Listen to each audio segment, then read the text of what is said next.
Hi, and welcome to Parashat Behar, another action-packed parasha. In this parasha, we're going to be speaking about the whole idea of Shemitah, the rest, the Shabbat of the land, the dealings in business, how you conduct business affairs, how we can retain security in our land of Israel, whether we have the right to permanently own it, and why there's such a thing as poor people in the world, and why can't a Jew charge interest to another Jew. So let's start. In chapter 25, verse 1, we're instructed that when you come to the land that I will give you, says God, the land shall observe a Shabbat rest for Hashem. The question the Alshech asks is, does the land have a soul that it needs to rest like man needs to rest on Shabbat? And in any case, it's not that the land needs to rest. Surely it's man that tills the soil of the land. And if anything, the instruction should be for man to sustain from tilling the land, not that the land should rest on its own. So let's try to understand that. We know that the Shabbat is instituted as a proof that God created the world from nothing. And so the idea that the land should have a Shabbat, a seventh year Shabbat, is further proof of the ownership of the land by God. And it's interesting that the Rashi says that really the Torah should have started in Exodus with the commandment to keep the laws of the new moon, which is the first commandment given to the Jewish people. But it started with the whole story of Bereshit. Why?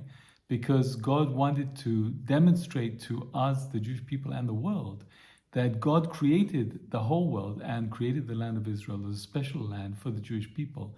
And so nobody could argue against him giving it to his Jewish nation. And so the land is holy because God gave it to us. That's what makes it holy. And we know that the Jewish neshama is always connected to the land. As we learned that even from Abraham, God says to him, Lech lecha, meaning le'atzmecha, to your essence. And we know even that when God describes moving to Israel, it's always using the verb to come, ba'i. And when it says you're leaving Israel, it always says holech, to go away from. And so this is the core is Israel. This is where our essence and our source is. And we have a clear example of how a land can become holy in Mount Moriah, which became holy when God gave us the Ten Commandments there, which was demonstrated by the fact that the Jewish people weren't allowed to climb up a certain level. And then when the Jewish people left, the holiness left. So there is a notion of land becoming holy. And it's so interesting that the Torah describes the Shemitah as Shabbat Hashem, a Shabbat to God. In other words, don't think that the resting of the land is for the sake of the land. It's actually for the sake of God. And that is why it's only the land of Israel that has the laws of Shemitah. The rest of the world don't, because of the special nature of the sanctity and the holiness that God has imbued into the land. The laws of Shemitah is a confirmation that it is God that owns this land and is giving it to the Jewish people as an inheritance conditionally. And the whole laws of Shemitah is to demonstrate to us that it's not for the work of the tilling of the land that it produces all its goodness and nutrition for us. God demonstrates that if we leave it alone on the seventh year, that all the produce from the sixth year will not only feed us for the seventh, but also for the eighth, because there's no time to grow any grain yet. It hasn't grown until the ninth year. That's 3 years. God assures us that that's going to happen, and that it's a tremendous level of emunah that we have to demonstrate to withhold from participating in tilling the soil on the seventh year, in the belief and understanding that God will sustain us. And this is a great practice for our life generally, because we can easily think that we have to do ha'ishtadlut to the 100% and make sure we control our lives in such a way to produce the life that we want to achieve. And in that situation, there's no room for God to come in and create his magic. And so the training for us is to leave space for God to demonstrate his partnership with us, because ultimately everything comes from God anyway. It's our illusion to think that it's our own work that is producing it. And so the Shemitah is a great training for that practice. And God is saying that in the same way that the Jewish person received an extra part of its neshama yetera on Shabbat, an extra spiritual force, the land of Israel also receives an extra spiritual force on the Shemitah. And the Alshech alludes to the fact that normally a man would live till 70 years. The first 20 years is his training, and the 50 years is the actual years where he's culpable for all the things that he's done in this world, and that is what he'll be tried in the celestial courts up above. And it's the same idea with the Jubilee, that 7 times 7, 49 years. The 50th year is a Jubilee where, as we'll see in a minute, that if you had to sell your land that you inherited, if you had to sell it because you were poor, then that land would revert back to you in the Jubilee. And the illusion is that, after 50 years, we go back to heaven and we return to our source. And as by the Alshech says, what is the merit of a tzaddik? The tzaddik has two merits. The first, all the mitzvot he does in this world. And the second one, interesting, is all the influence, all the people that he's influenced by his actions and behavior as they observe him living the Torah life. That's also in his merit when he goes up to the next world. So now let's move to the business sales. And it's a very utopic picture that the Torah presents, because it says the definition of a valid business transaction is one where the purchaser and the seller both profit, which is a beautiful idea. It also says that when you buy something, it uses the Hebrew terms koneh miyad, when you take from the hand of the seller. In other words, it's suggesting that we avoid opportunistic buying from middlemen, jacking up the price. In fact, the Torah says that if you sell something which is valued at more than 15% of its true value, that sale is null and void. It's not a proper sale. And the Torah is inviting us to look at our purchaser not as a customer, but as our brother, and treat him as such. In other words, that the seller should have the buyer's interest in mind, and the buyer should have the seller's interest in mind. In the Yerushalmi Gemara in Baba Metzia, chapter 2, it's very interesting that they bring a case where a seller sells a part of land to B, and the buyer finds a treasure in that land. So they go to court, and the buyer says, "I want to give that treasure back to you, because when I bought this land, I bought the soil. I didn't buy the treasure within it." And the seller goes, "No, you must keep it, because when I sold the land, I sold the land and everything within it." What a utopic business court hearing that would be. Amazing. B'ezrat Hashem, when Mashiach comes. And this is summarized in verse 17, which says, "Do not take advantage of another person." And now let's turn to the security of the land of Israel, something that we all feel very passionate about. And let's have a look at verse 18. It's quite fascinating. It says, "You shall perform my decrees and observe my ordinances and perform them, then you will dwell securely in the land." In other words, the security of our staying in the land of Israel is subject to our following the mitzvot of the Torah, which is a very powerful statement for a number of reasons. Number one, don't assume that our presence in the land is guaranteed. It's subject to us fulfilling the laws of the Torah. In other words, it's not subject to our physical presence and might. It's subject to God's assurance, as we just read. And verse 19 says, "The land will give its fruit and you will eat your fill."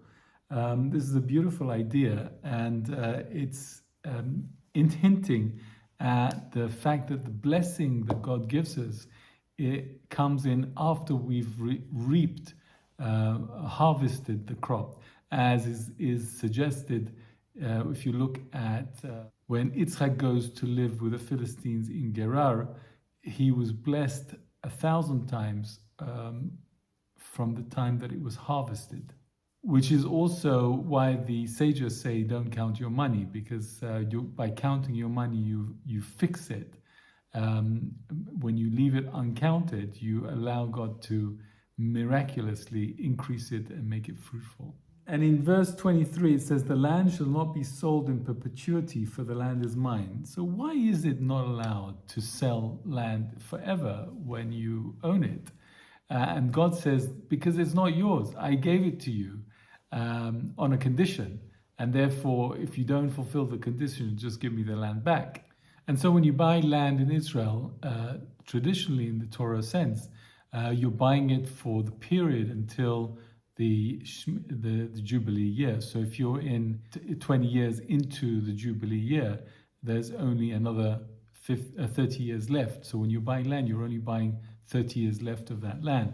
And don't be resistant to return it back to the original owner, because when the original owner sold it, when he was impoverished, by you giving it back to him, this will allow you to stay in the land as a resident, as opposed to being kicked out and you become strangers and subject to foreign rule. And the Alshech says that he who ignores the Torah laws on how to administer Hashem's given heritage land in order to increase his income, he will ultimately lose his land and the source of his income. And then we have the whole notion of being, if you were impoverished and had to sell your land, that a relative of yours could come and redeem it for you and hold it until you're able to pay him back. And the whole idea here is that this allows the impoverished person who temporarily became impoverished to retain some connection with the land until he fixed his ways and understood what he did wrong that resulted in him losing the land. And once he's fixed his way, he will be able to pay his way back and retain the land. And if he doesn't mend his ways, then the land will be taken away completely until the end of the Jubilee cycle every 50 years. And losing your property is not a vindictive act by God. It's God is still valuing that person. And you shouldn't think that because somebody has lost his property that you should look down upon him. He's not despised by God. He's just the consequences of something that he did that created that reality for him. And now we come to the fascinating question of why did God create poor and wealthy people? Surely he could make everybody equally as wealthy or equally independent economically. And for that we look at Eruvin 86 and also Psalm 61 verse 8, which says that if a person dwells in the presence of Hashem, who will exercise the kindness and truth? In other words, if all mankind were created equally, independently wealthy, how would the midah of chesed, the characteristic of chesed, kindness, be able to be practiced? Because there'll be nobody you'd need to be kind to. So Hashem created inequality to give the wealthy person an opportunity to demonstrate their kindness. It's an amazing concept. So that the rich should grasp these opportunities that Hashem presents them to display the chesed to another Jew. And if a Jew becomes slightly impoverished, the Torah says, if his hand should become unsteady, in other words, assist him before he falls completely, before he becomes unstable, because that's going to be, it's going to take a lot more work and effort and money to bring somebody back up when they've completely fallen. So if they're wobbling, that's the time to go in and help a person. And don't assume that somebody else is going to do it. If you're there in front of the wobbling person, it's an invitation from God for you to step up and support them in whatever way you can. And the Torah says, the words of the Torah of this concept says, if a brother becomes impoverished and his means falters, in your proximity you shall strengthen him. And verse 37 says, do not charge him interest, because I am Hashem, your God, who took you out of the land of Egypt and gave you the land of Canaan to be a God unto you. What is the connection between not charging interest to another Jew and God taking us out of Egypt and giving us Canaan? And it's fascinating because the Alshech says that if a person begs you to lend to them and they're so grateful to you for the lending that they want to give you the interest, you should decline, because if you accept the interest, then you will come to expect the interest, and then you will only lend for interest. This is how the Satan works. He starts in a very small foot in the door, and then he's the balabait. He's the owner at the end. And it reminds me of a fabulous story, which I have to share with you. There was a tramp in New York who was begging for money, and then a limousine drives up, with the black limousine with smoked out windows, and the windows come down, and a finger points to him like this, and he says, "Me? You want me to come?" So he says, "Yeah, you come." So he comes up to the window, and he looks in, and the guy gives out $100 bill to him. And he's so excited. The car drives off, and he can't believe his luck.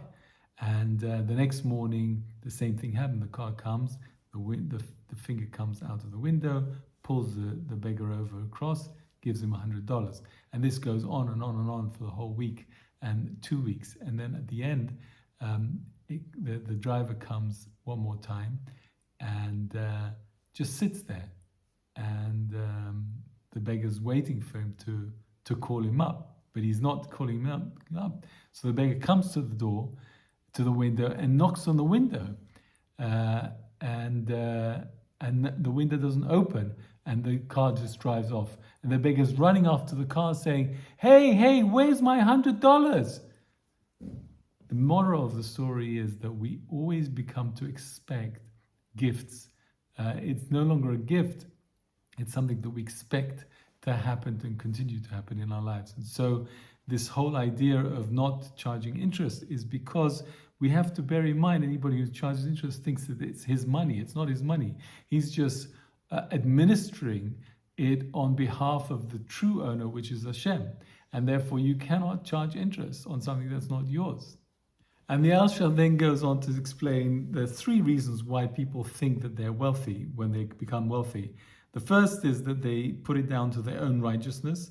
And God says, don't think it's from your own righteousness that you became wealthy, because I'm the Lord your God, and your neighbor who's poor is serving me just as much as you are serving me.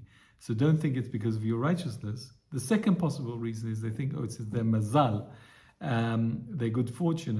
And in Moed Katan 28, it actually, if you understand that clearly, it shows that it's not from the mazal, it's that the whole mystery of the distribution of wealth by God is a mystery that we cannot relate to. It's not revealed to us, and so we must accept it and rely on His wisdom. And thirdly, you might think that it's down to your hard work or diligent lifestyle that has created this wealth. And God says, don't think that, because I gave you this wealth as a gift, I gave you this land as a gift, and it's not due to your diligence. And then we close off the parasha with this sentence in verse 55. For the children of Israel are the servants to me. They are my servants who I have taken out of the land of Egypt. I am Hashem, your God. And I think that really sums it. Everything we have in our lives is as a result of a gift that we have inherited from God.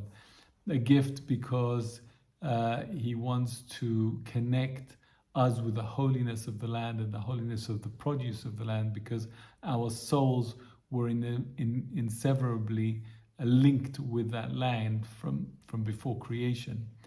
And I want to leave you just with this blessing that really when we realize that our success and our wealth is predominantly as a result of a gift from God, then we will be wise enough to do our diligence and our hard work, but only to a certain extent, because in the knowledge that if we leave the rest, God will come in as our partner and conclude it in a much more fruitful way and beneficial and successful way than if we conclude it on ourselves, thinking that we are the sole reason for our success.